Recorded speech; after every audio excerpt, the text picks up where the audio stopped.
Olá!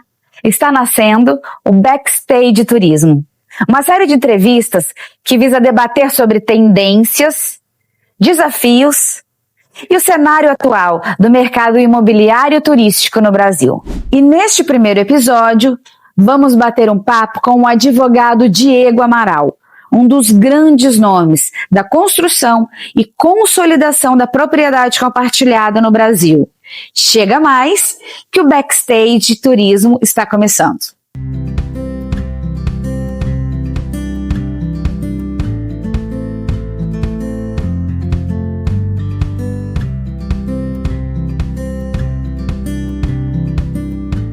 Diego, por que você escolheu direito para atuar?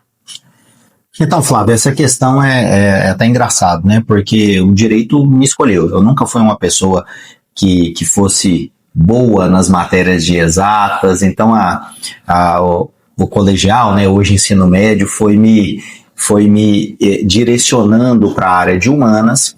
Eu entendi que eu teria pontos fortes do ponto de vista de argumentação, de eventualmente uma boa retórica, boas explanações, e naturalmente isso foi me deslocando para a área do direito. E aí decidi fazer o curso de direito. Já imaginava desde antes de entrar à faculdade que eu seria advogado. Então na minha época de faculdade existia uma dúvida muito grande entre os meus colegas, porque foi um dos momentos de boom dos concursos públicos no Brasil, pessoas que queriam ali as carreiras na magistratura, nas defensorias públicas, nas promotorias de justiça. Então nunca tive muitas dúvidas, diferente de outros adolescentes quando estão buscando ali uma carreira no vestibular. Acho que foi muito assertivo e assim seguimos desde então. Tem um detalhe, Flávia, que na verdade antes de eu entrar na faculdade, antes mesmo de entrar no ensino médio, eu já comecei a trabalhar, eu tinha 14 para 15 anos, como office boy. Quase não tem mais essa carreira, né? Hoje num mundo muito digital, mas então num escritório de advocacia, onde eu fazia ali serviços bancários, já fazia serviço de fórum, alguns serviços que estagiários faziam, e aí eu fui me envolvendo com o mundo da advocacia e do direito como um todo, o que naturalmente foi me direcionando mais ainda para a área. E como surgiu o escritório Dias e Amaral? E em que momento vocês perceberam que o eixo central do escritório seria o direito imobiliário? O Dias e Amaral é um escritório que tem 27 anos de atuação. Ele nasceu, né, foi fundado em 99, pela minha sócia fundadora do escritório, Ana Cristina Dias. Eu vim para o escritório em 2010. Logo em seguida me tornei sócio do escritório, e nós conversando, nós já tínhamos a maioria de clientes como clientes da área imobiliária. E tínhamos alguns clientes da área varejista e da área industrial.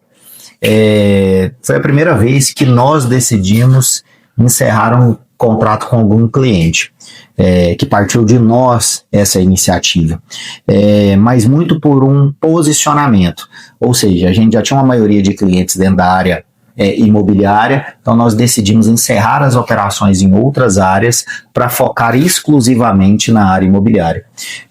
Acredito que sejamos hoje um dos maiores escritórios do Centro-Oeste segmentado dentro de uma área como nós fazemos. Nós temos aqui mais de 40 advogados, toda uma equipe que funciona em todas as etapas das operações imobiliárias. Dentro da incorporação convencional, loteamento, multipropriedade, estruturação de projetos, o societário imobiliário, o tributário imobiliário, o trabalhista imobiliário. Então, por exemplo, a gente tem um núcleo trabalhista aqui dentro do escritório que só faz imobiliário. Então, se tiver alguma demanda na área industrial, a gente não pega.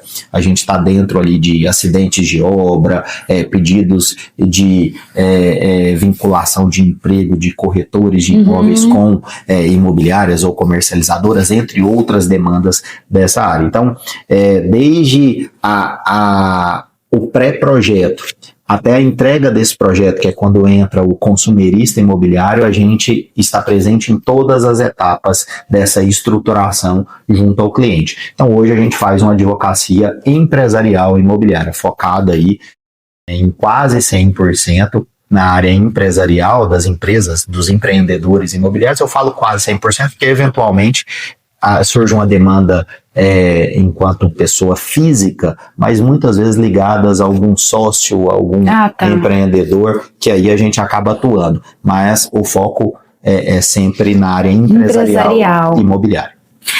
E o que você enxerga que mudou na advocacia imobiliária desde o início da sua carreira até hoje? A advocacia imobiliária, ela se transformou. Não só, eu diria a advocacia como um todo. Inclusive eu sempre falo isso quando eu vou falar de advocacia. Os escritórios que eram referências, que eram os escritórios que faziam os olhos brilharem quando eu fazia faculdade, hoje, talvez se eu perguntar para alguma pessoa e citar o nome de determinados escritórios, um advogado recém-formado não vai saber de qual escritório que eu estou falando, porque os escritórios se transformaram e o digital trouxe essa transformação. Eu acho que em várias áreas, né? Eu consegui participar naturalmente dessa transição, né? Eu sou da época de processo físico, de ir até o fórum para buscar uma certidão, para olhar um processo, para olhar uma apelação, um acordo, uma sentença, tirar cópia, enviar. Sou ainda da época anterior, às vezes se enviava por fax uma informação de um local para o outro. Hoje tudo é digital, a gente encaminha pelo WhatsApp, por e-mail, troca ideia, conversa, e naturalmente a parte sistêmica mudou a advocacia.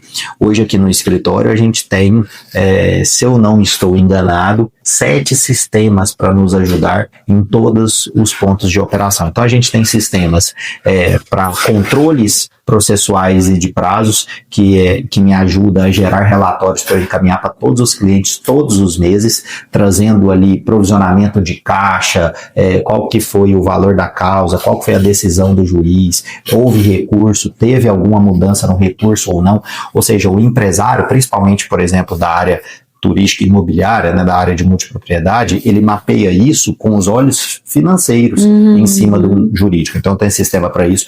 Eu tenho sistema de due diligência para me ajudar com todas as certidões que eu preciso tirar para trazer mais segurança para esse cliente. Eu tenho um sistema de cálculos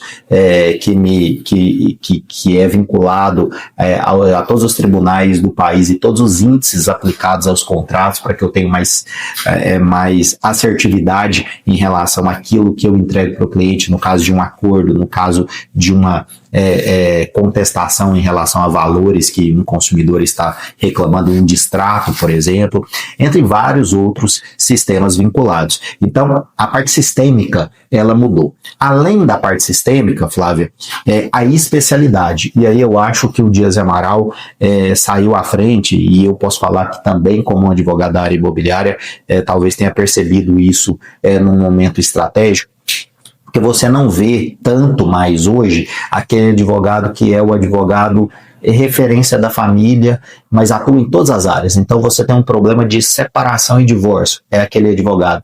Aí de repente você tem uma ação trabalhista contra você, é aquele advogado também, de áreas totalmente diferentes, mas um mesmo profissional atuando. Naturalmente, isso foi modificando. Mesmo os escritórios hoje em dia que atuam em várias áreas, ele tem sócios ou heads, né, lideranças específicas para cada uma dessas áreas. Elas não se comunicam mais.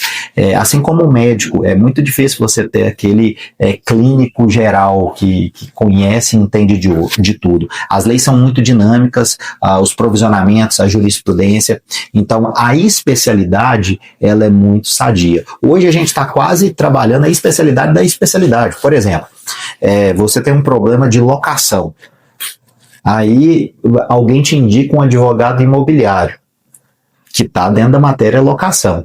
Aí você ainda fala o seguinte, você é um exemplo, né, como cliente. Mas eu queria alguém que fosse especializado em locação. Aí você vai buscar alguém que trabalha só com isso. Ou seja, mesmo dentro do eixo imobiliário, que é gigantesco, você tem as subespecialidades. Então, a especialidade e toda a informatização, a tecnologia, os sistemas mudaram muito a advocacia e, naturalmente, a advocacia imobiliária nos últimos anos. E quais projetos de empreendimento imobiliário ou multipropriedade que marcaram a sua trajetória pela complexidade e inovação jurídica?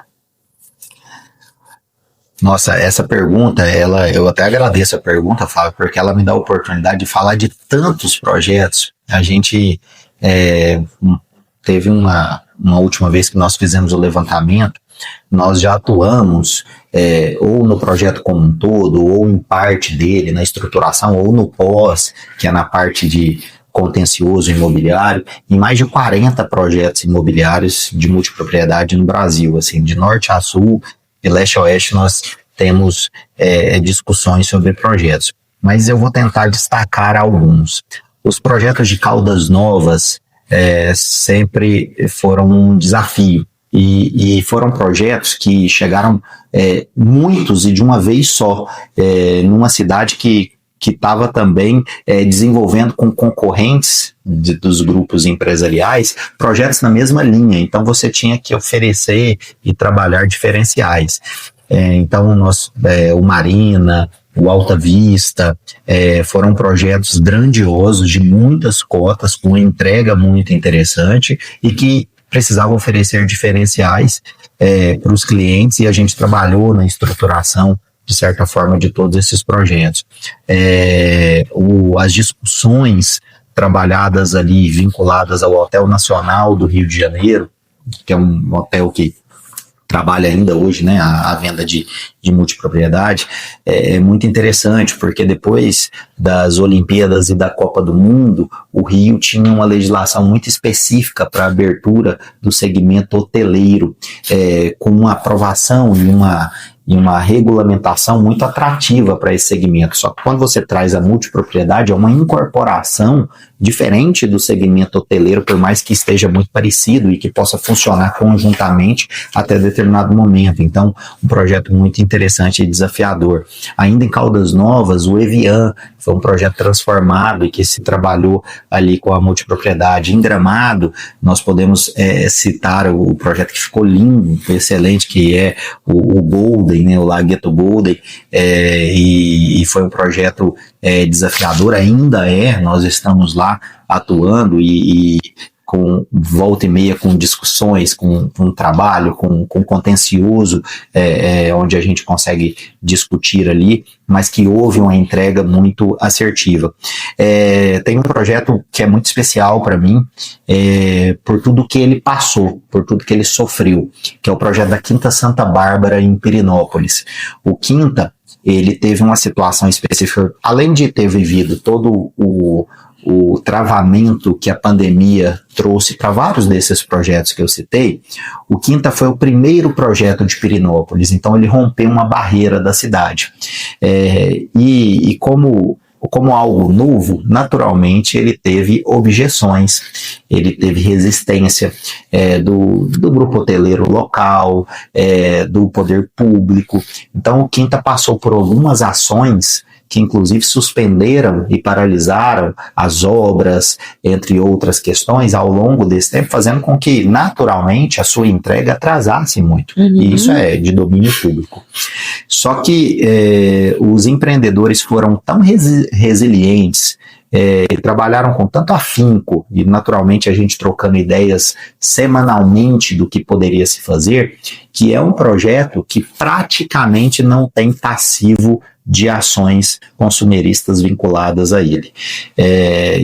Comparado a outros projetos que nós temos aqui dentro do escritório, apesar de todas as dificuldades, a maneira como o empreendedor trouxe esse consumidor para conversar, muitas vezes os empreendedores sócios do projeto ligando de um para um desses clientes, oferecendo alternativas, buscando ali alternativas conjuntas com os multiproprietários, fizeram com que o empreendimento fosse um verdadeiro sucesso. E hoje está operando um dos um dos pontos mais exclusivos de Perinópolis. Sim. E com muita atratividade, as pessoas gostando muito. Depois disso veio o empreendimento, o Pirineus, da Gavi, tem outros projetos em andamento, da WM, de outras empresas.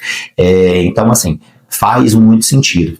Todos os projetos que a WM atuou antes dessa nova versão da WM, né, antes da venda do grupo, mas ainda junto à família Palmerston, Sr. Valdo Palmerston, os filhos, Marcos Freitas, André Ladeira, todos os projetos eu estive presente, então foram vários projetos.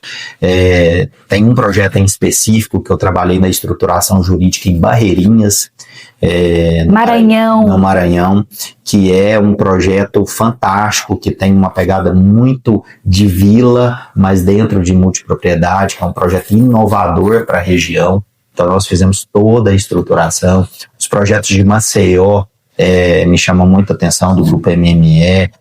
Então, assim, nós temos, vasto o portfólio. Nós temos, assim, experiências que cada um com a realidade. Então, assim, que você estava falando de case, né? O case de assembleia virtual do Ipioca, que é em Maceió, né? É fantástico. Todos os anos a gente faz a assembleia de entrega de resultados, enfim, para todos os multiproprietários de uma forma muito profissional, tendo ali milhares de proprietários que conseguem acompanhar, fazer sua votação, entregar seus resultados, trazendo segurança jurídica para o empreendedor e principalmente também uma experiência diferenciada para o adquirente. E teve algum projeto que exigiu uma solução extremamente inovadora e criativa? Olha, eu não diria projeto, porque isso foi até um pouco antes do segmento da multipropriedade, mas tem alguns cases que na multipropriedade é muito forte e a gente passou a atuar dessa maneira. O trabalhista. O trabalhista nas imobiliárias convencionais, houve um tempo em que havia um boom de ações trabalhistas de corretores buscando vínculos empregatícios com as imobiliárias tradicionais, e isso veio para a multipropriedade. Então, closers, né, os fechadores ali de propostas, e todos esses corretores buscaram muitas ações. E a gente desenvolveu aqui no escritório há muitos anos, e foi uma tese muito bem absorvida, num primeiro momento pelo TRT 18, de 18ª região, que é de Goiás, e depois espalhado para o Brasil inteiro, que é a tese da mais-valia. Para ter um requisito de emprego, eu tenho 5 requisitos específicos que precisam ser trabalhados de forma concomitante. Precisa ser uma pessoa física, eu preciso ter a não eventualidade, ser aquela pessoa todos os dias, ter a subordinação com o chefe, a onerosidade, que é o pagamento por parte daquele empreendedor, e a pessoalidade, pessoa física e a pessoalidade. Naturalmente são esses 5 requisitos. Na tese do corretor de imóveis nós trouxemos mais um, que é a tese da mais-valia, no seguinte sentido. Eu falo que o corretor, na verdade, é um sócio de cada venda que ele realiza. Porque não existe empregado no mundo, se assim fosse trazer, que ganha basicamente 30% líquido do que o empreendedor ganha bruto naquele negócio. E aí naquele negócio eu tô falando naquela venda. Se nós pegarmos os valores de comissionamento do que é pago a cada venda perante o que a comercializadora recebe, nós vamos chegar a um percentual de 30% ou mais. 30% nas imobiliárias convencionais, na multipropriedade, esse valor pode até ultrapassar. E aí nós temos, na verdade, um sócio de negócio. Eu não posso ter uma vinculação de empregado. O que acontece? Essa tese foi muito bem aceita pelos tribunais regionais do trabalho de forma geral, a tese da mais-valia em relação a esses profissionais autônomos que são os corretores de imóveis. Diego, qual que é a sua leitura sobre o momento atual do mercado de multipropriedade no Brasil? Esse mercado ele vem alterando e se profissionalizando a cada ano. Eu me lembro quando a gente trabalhou nas estruturações dos primeiros projetos lá em 2013, 14, onde ainda não existia a lei de multipropriedade, né, a 13777, que é uma lei de dezembro de 2018, que ajudou demais, porque trouxe muito mais segurança para empreendedor, para investidor, para adquirente, para órgãos públicos do ponto de vista de registro de projetos, cartórios e tudo mais. Então é um mercado que vem se alterando e se profissionalizando cada vez mais. Eu acredito que o momento atual ele traz a seguinte leitura: os aventureiros ficaram pelo caminho. Nós estamos tendo cada vez mais as empresas que trabalham de forma muito profissional, trazendo ali uma segurança não só jurídica, mas comercial, de experiência para o cliente em todos os seus elos, né? Então, assim, são empresas que trabalham a intercambiadora de forma muito forte, com a opção de mudança de destino. São empresas que têm seus programas de pontos e outras questões de vinculação à experiência do usuário de maneira muito consolidada. São empresas que oferecem um serviço hoteleiro, porque não deixa de ter serviço, de maneira também muito consistente, buscando ali sempre as premiações e estarem nas primeiras posições entre os melhores destinos do país. Então, eu penso que o empreendedor, ele entendeu que não é somente a entrega do empreendimento e naturalmente o habite e a partir dali partir para outro empreendimento e sair daquela gestão. Na verdade, não. Essa gestão permanece através da administradora durante muito tempo e ela precisa ser cada vez melhorada para que esse cliente possa ter o conforto e a experiência que ele buscava. Porque, na verdade, no fim do dia, quem traz uma palavra e uma experiência boa, né, para que seja falado para outros potenciais clientes, é o cliente usuário. É o cliente. Então, tem que fazer isso, tem que trazer algo diferenciado para que se consolide. E, claro, as empresas têm ali uma concorrência entre elas, o que eu acho muito saudável, porque faz com que cada uma tente melhorar a cada dia. E na sua visão, quais aspectos ainda demandam evolução para melhorar a segurança do modelo? A gente percebe nos últimos anos, eu vou trazer um pouquinho do ponto de vista jurídico e de estruturação, que a multipropriedade continua sendo muito forte, mas a gente tem outras modalidades de uso desse destino turístico, seja através do timeshare, seja através também do direito real de uso.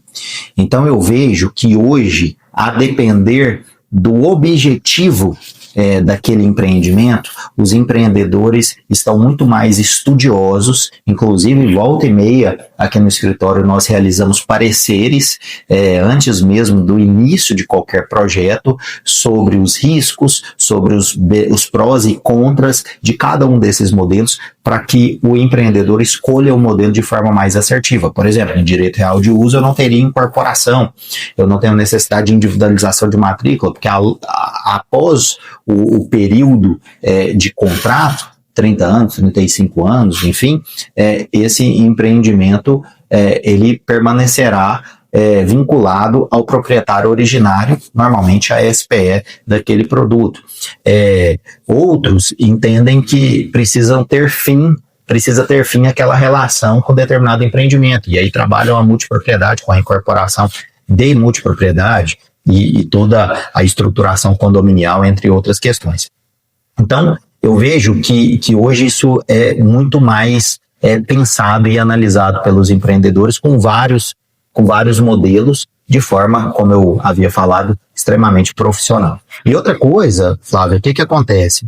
A gente percebe que mais cedo ou mais tarde nós vamos ter que ter uma alteração da lei de distratos em relação ao segmento da multipropriedade. Porque a lei dos distratos, ela dividiu critérios específicos para incorporação e outros específicos para o loteamento. Eu penso que teria que ter uma terceira via dessa variação vinculada à multipropriedade. Porque em que pese a multipropriedade ser uma incorporação, ela é uma incorporação totalmente diferente em relação à velocidade dos pedidos de desistências e o número de contratos gerados e naturalmente assinados. Então, tanto é que a gente, num segmento de incorporação convencional, hoje no país, a gente tem uma média de 10% de rescisões contratuais ao mês, de tudo que é lançado. Na multi, dependendo do produto e eventualmente do erro do empreendedor ao lançar, ou no lançamento ou em algum outro no processo ali, no processo, tem alguns cases que esse número de rescisões chega a 70%. Não. Então é muito diferente do que acontece na incorporação convencional. Eu penso que a legislação vai ter que ser alterada para vincular algo naturalmente à lei de multipropriedade, a 13.777. Isso já vem sendo discutido no Secov São Paulo, na própria ADIT, associações, né, e sindicatos que, de certa forma, discutem o setor no país.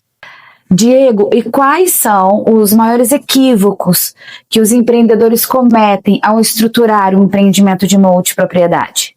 Eu penso que, eu vou dizer quais são os equívocos na minha visão, mas penso que cada vez mais esses equívocos estão sendo diminuídos.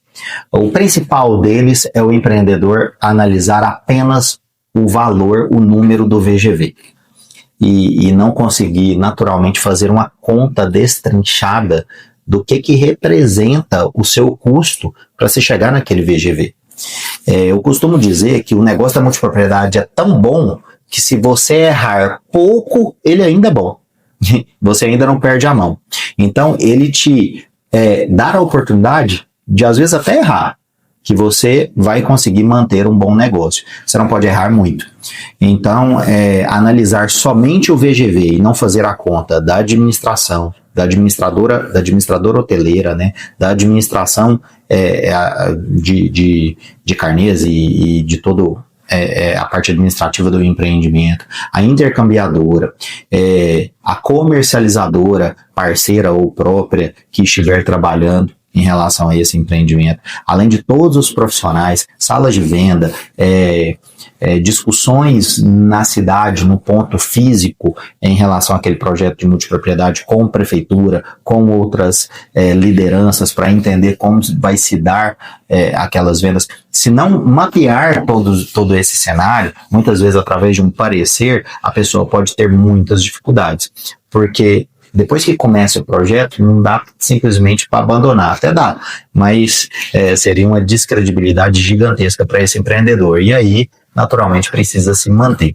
Outro cuidado que eu penso que os empreendedores devem ter é exatamente com os fundos imobiliários, que são grandes parceiros para esse negócio, mas muitas vezes, a depender do momento que a empresa está, ele realmente toma conta e passa a ser dono do negócio. E às vezes não é esse o propósito inicial dos empreendedores. Então, um contrato vinculado aos CRIs, entre outras operações imobiliárias, bem estruturado, com as previsões legais, com os juros cabíveis, né? Não adianta simplesmente pegar o dinheiro por pegar e ter um juro ali extremamente exorbitante. Com análise jurídica bem feita, é essencial para a saúde financeira e naturalmente jurídica daquele negócio.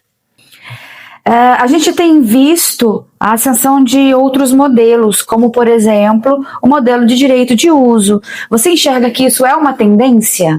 Uma grande tendência. Como eu falava numa outra resposta, né? Hoje a análise é feita em cima do propósito que se quer alcançar com aquele empreendimento.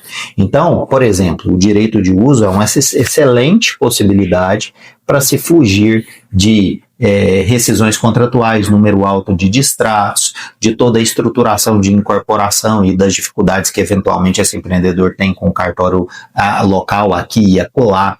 nos mais variados destinos do país, né? Normalmente destinos de interior, de extremamente turísticos, né? Que eventualmente não estão acostumados ainda com o modelo de multipropriedade.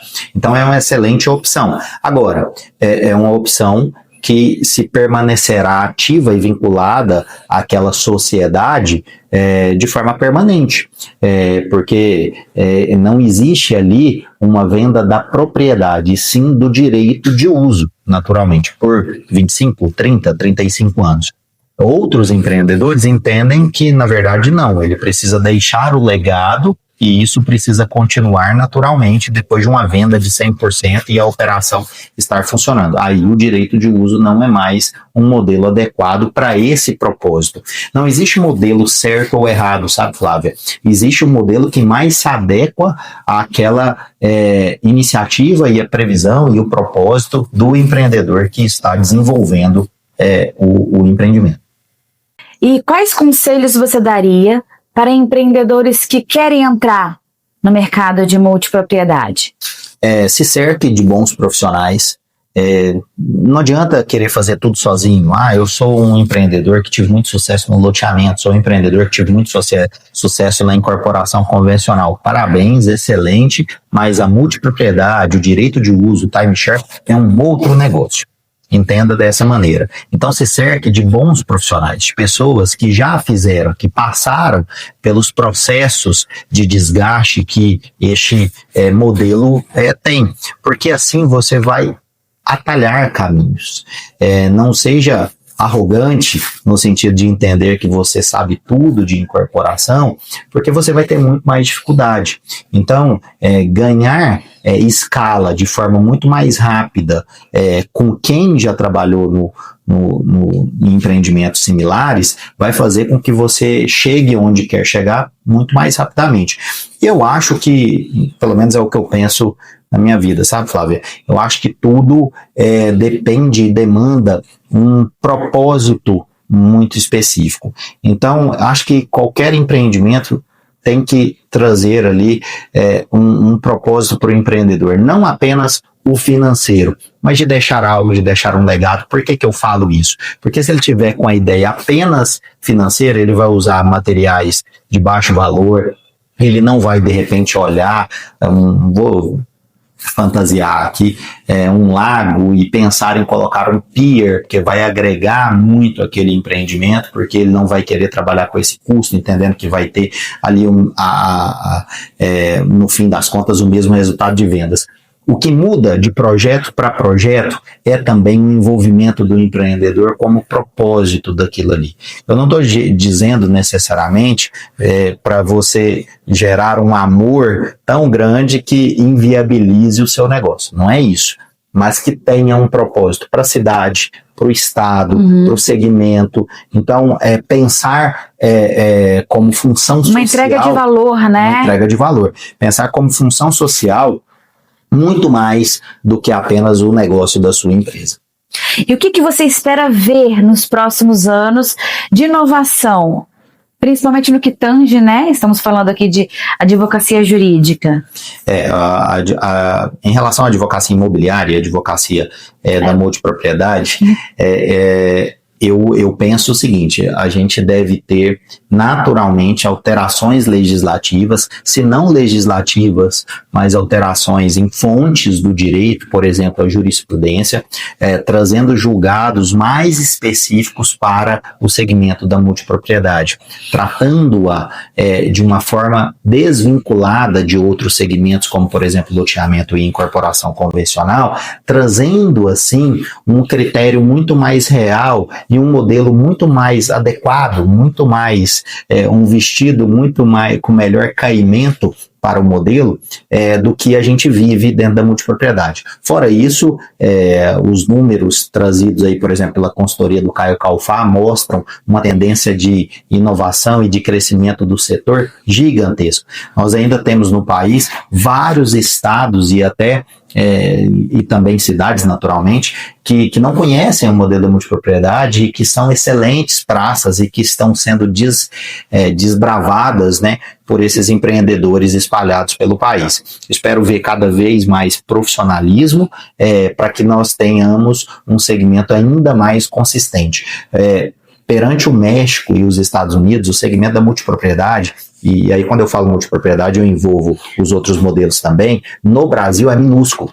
Então nós temos um potencial de crescimento muito grande. Vocês sabem disso, vocês são pioneiros na área de vocês, de acompanhar todos as entregas de empreendimentos, os eventos do setor, e sabem e veem o quanto isso vem crescendo no país. E eu penso que vem crescendo de uma forma saudável, consolidada, equilibrada, de forma onde se aprende a cada dia para que cada vez mais isso fique maior no nosso país.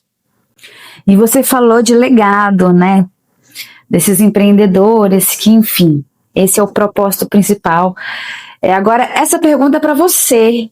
Qual o legado que você quer deixar, né, dentro da sua carreira, de tudo que você construiu até hoje? Flávio, eu penso que, assim, tem muito mais a ser construído. Os meus sonhos, os meus projetos não param. É só a minha cabeça mesmo para saber tudo que eu penso e que eu tento colocar em prática. Então, assim, entre esse ano e o ano que vem tem muita coisa boa vindo por aí. Em primeira mão, vou trazer para você, esse ano eu lanço o meu livro sobre distratos imobiliários, passando por todos os segmentos e modelos, loteamento, incorporação convencional, multipropriedade, trazendo ali uma roupagem muito específica de quem vive na prática esse tipo de ação, que é a ação mais comum do mercado imobiliário e a que mais tem no país, entre outras questões. E eu penso que, eu sempre falo aqui no escritório, o Dias e Amaral, amanhã ou depois não vai ter o Diego mais aqui, ou os outros sócios, a Ana Cristina, a Anelisa, a Vitória, a Juliana, mas outras pessoas virão. É importante que permaneça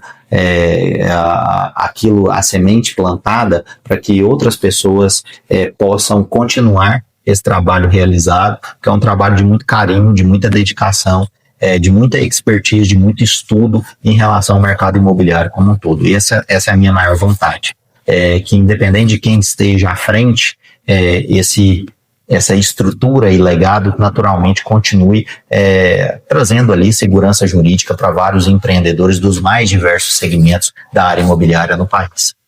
Muito obrigada por nos receber aqui no seu escritório, e a gente deseja sucesso e com certeza o mercado como um todo agradece a sua atuação. Obrigado, Flávia, obrigado, Fábio, obrigado a todos do Turismo Compartilhado, que são ímpar em relação à divulgação de tudo que é voltado para esse tipo de mercado.